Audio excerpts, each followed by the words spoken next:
All right, so I'm going to talk a little bit about why I feel like I have to say stuff about George Floyd. Well, one, because I can't sleep at night. Two, uh, because I can't get the images out of my head. Three, because I can imagine that it's me. And four, because I can imagine it being so many people that I love. And when I have been posting stuff on my wall and sharing stuff, I'm sharing things because I believe, whether I'm right or wrong, that people in their heart of hearts, a lot of people in their heart of hearts, genuinely want to understand, and they want to also believe in a world where these kind of things don't happen. Unfortunately, there are many people for whom this is an everyday concern, and I'm one of them.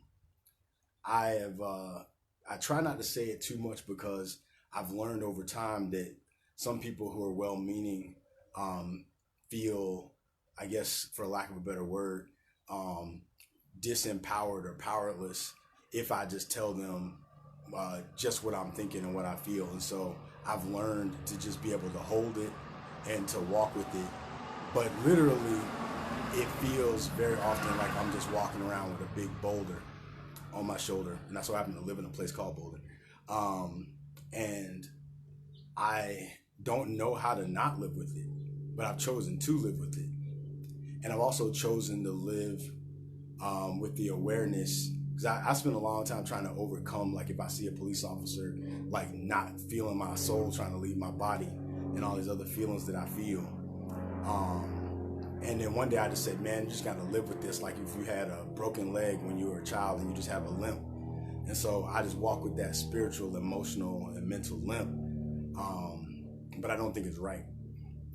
And I am sharing things because for some people, seeing George Floyd die, be murdered the way that he was, if you've seen the videos, if you watch the whole thing, to see that man crying, asking for them to let him breathe, to ask for his mother, to see what looked like urine running down by underneath the police car, and watching that man with his knee on his neck and just having no compassion whatsoever.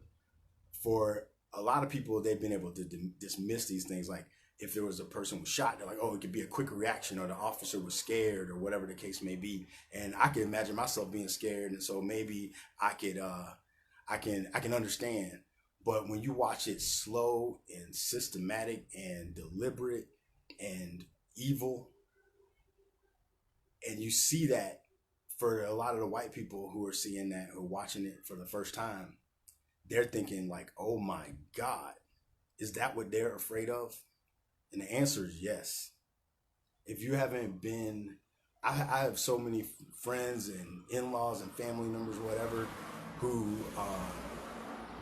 I don't even bother saying stuff half the time because I know that they can't imagine it, and I'm not going to try to get them to imagine it.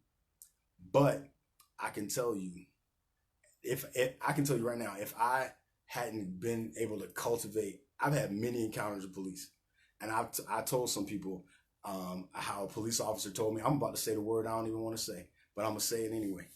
So I had a police officer, my friend's dad, straight up tell me that he kept a gun on his ankle. This is in 1998. Told me he kept a ankle gun just in case he shot a nigger that didn't have a gun on him. That's what he told me to my face. And he said it because he thought he was giving me a compliment because he's from a place in the South where sometimes people say some crazy stuff and think that it's a compliment. And he tried to tell me that I was a black man and that there's a difference between black man and niggers, and he'll shoot a nigger. And I said, how you gonna know the difference? You know, that's the kind of crap that some people deal with and live with on a day-to-day basis. And I'm sharing it because I hear people's struggles, and I feel like we just had to be vocal about it. And it's not to be divisive, because people say that all the time, and I don't abide by certain things. So if someone tells me that if they ask me something and I tell them the truth and then they tell me it's divisive, I don't have time for that because I'm not a divisive person. I'm a person that tries to see the best in every person. I try to cultivate forgiveness. I try to follow Jesus's teachings as I understand them, which I believe are love and forgiveness.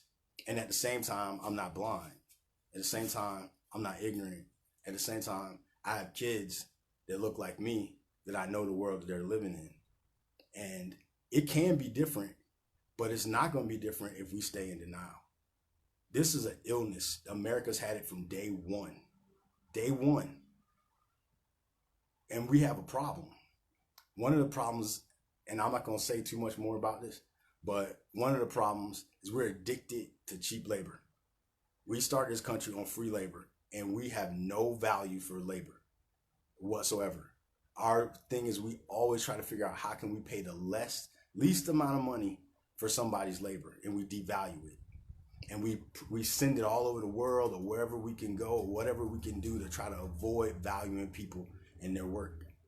And when we want to devalue somebody, we devalue their spirit, we devalue their minds, and most importantly, we devalue their bodies. And then you get poor people battling over each other, trying to get their self-worth from somebody else telling them what their value is.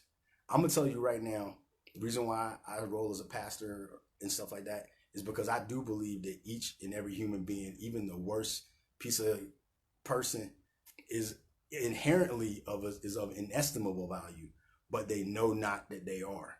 And so they operate from a consciousness of emptiness, and they try to project that emptiness on other people. They want to get that energy off of them.